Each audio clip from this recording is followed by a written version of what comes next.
மக்களவைத் தேர்தலை முன்னிட்டு நேற்று திருச்சியில் பரப்புரையை தொடங்கிய தமிழக முதல்வர் ஸ்டாலின் அங்கு நடைபெற்ற பொதுக்கூட்டத்தில் கலந்து கொண்டு சாலை மார்க்கமாக தஞ்சை வந்தார்.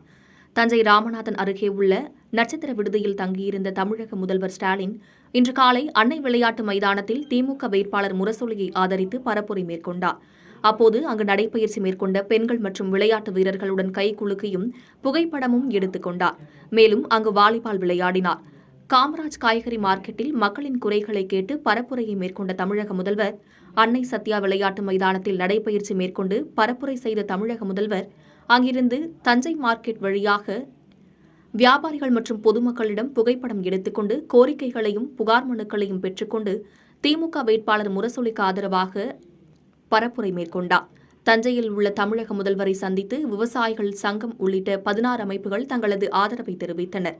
MS சாமிநாதன் குழு பரிந்துரைப்படி விவசாயிகள் உற்பத்தி பொருளுக்கு உற்பத்தி செலவுடன் 50% கூடுதல் விலை அறிவிக்க வேண்டும், குறைந்தபட்ச ஆதரவு விலையை நிர்ணயம் செய்ய வேண்டும் என விவசாயிகள் போராடி வரும் நிலையில் இதனை நிறைவேற்றுவதாக இந்தியா கூட்டணி சார்பில் வாக்குறுதி அளித்ததை அடுத்து 16 விவசாய சங்கங்கள் தமிழக முதல்வரை சந்தித்து ஆதரவு தெரிவித்தனர்.